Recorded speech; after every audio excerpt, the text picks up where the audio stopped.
Alright, so 2023 Masters League workout number 1. I think it's called Spinal Cord. So I'll talk about my strategy first. Due to being injured most of last year, probably I think that ended up being 9.5 months out of last year. A few different areas, mostly affecting my posterior chain, which meant that I haven't been able to do any type of significant weight or volume, so leaving my posterior chain very, very weak. So my strategy for this one is to break up all sets of the deadlift into 3 sets. So 5s on the first one, 4s on the second one, and then 3s on the third. And just to make things a little bit worse, I actually started the workout miscounting the reps on the deadlifts and did the 15 box jump overs, and then realized that I had mucked up, so I actually started again. So that wasn't great. Strategy for the box jump overs was simply just to stay consistent. I have a slight knee niggle at the moment, so it was definitely noticed it on the box jump overs and also the front squats. On this second round is where I started to notice the fatigue really kick in a lot earlier than I would have liked. Probably wouldn't have been the case if I didn't have to restart, so that's my own fault. Got to pay more attention to the reps, but yeah, definitely this is, so I'm taking an extended rest here, so that's why I had that extra rest, just feeling the fatigue. You can see the knees dropping in a little bit, so using a little bit more quads, and that's just due to the fact that there's not enough strength through that posterior chain. And then you can tell with the box jump overs, back down to a slower pace. Still quite happy with the movement of the box jumps, so there's no wasted movement. So stepping down, as soon as the foot touches the ground, jumping straight back up. They actually lost balance a little bit. I put a little too much pressure on the sore knee, threw my balance off a little bit, so that was what that was. I wasn't 100% sure how I was going to go with this particular workout, due to the fact that I have a severely weakened posterior chain and a little bit of a knee niggle, so I hadn't squatted in, I think, 3 weeks now. So definitely an interesting one for me. And here on the 3s, definitely should be picking those straight up, but again, by this point the posterior chain was definitely burning more than I would have liked, and it definitely affected the second part of the workout also.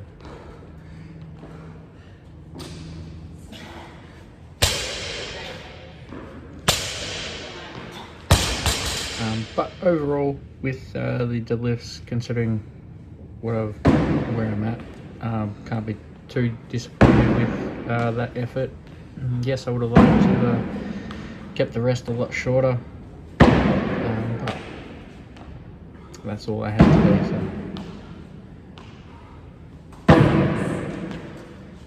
I think I end up 4 minutes 4:08 or something, which meant that I start the next part of the workout, or part B, at 8:09, so because I finished at 4:09. So here we go into the front squats. Again, going back to the start, when I was warming up, I wasn't 100% sure if I could actually squat at all. So through the warm-up, I found out that I could squat without the knee falling apart, which gave me more confidence, or gave me confidence that I was actually going to be able to do the workout. I think it was around 15 reps in, I started to get the burning around the injury site, so sort of had to slow down a little bit. It wasn't long ago that I was doing a squat program where I was having to do 20 reps at a heavier weight. I did that, I think it was 10 weeks. So I know I can definitely move the weight pretty comfortably, but the knee definitely made it more challenging, and the fact that I hadn't been able to squat for the last 3 weeks as well. So still managed to do them unbroken, so a bit of a spoiler there. 25. And then I was quite fatigued through the posterior chain for these devil press. Normally, especially a single arm devil press, I'm quite efficient with, but it just wasn't happening today. Never really come to a sort of a complete stop, like stopped and then took a few steps back. Definitely lied flat on the ground a few times, but my game plan for the devil press was simply just to sort of maintain a pace. I wasn't going to try and go as fast as I can for any of the reps, so whether it would be the front, the start, or the end, or simply just trying to maintain, which I did for the most part. You'll notice in a rep or two that I will definitely start to slow down, and that's due to just the fatigue from the deadlifts. So it's definitely more of a methodical style. You'll see start sort of going down onto the knee first and then lying down. I think that was around rep 10 or 12 or something like that. 12. There we go. So onto the knee. That's when you can tell that the pain's definitely setting in.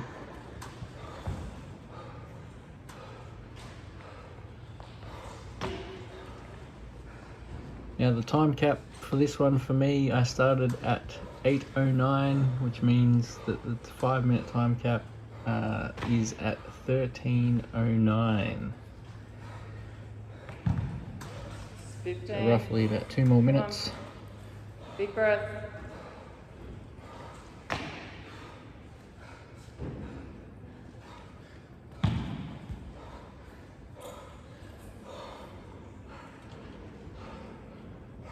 So again there, onto the knee, lying down, bit of a pause, bit of a breather. But again, didn't want to completely stop, although lying flat on the ground is stopping, but sort of walking away from the dumbbell, because I knew that if I was to walk away from the dumbbell, that rest would be even longer. And also sort of lying down, obviously you get to rest in that position there and then come up for the remainder of the movement. So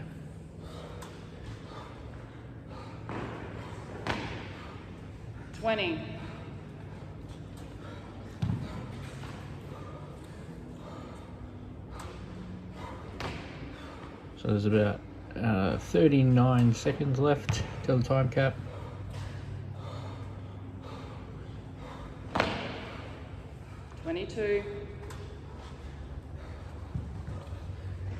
So still moving quite consistently, although again there were and are significant pauses at the bottom. But again, the game plan was to just try and maintain a pace. This is me really trying to fight to keep moving. This is where I currently am at the moment. So we've got 4, 3, 2, 1, and I get this rep in, yep. And then that's the time cap. I believe I had 3 or 4 reps left. 26. Pretty sure it's 4 actually.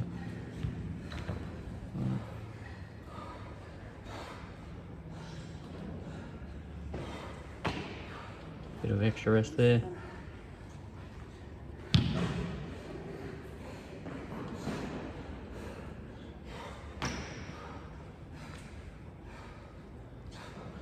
Yeah, so 3, 4 reps, 5 reps actually.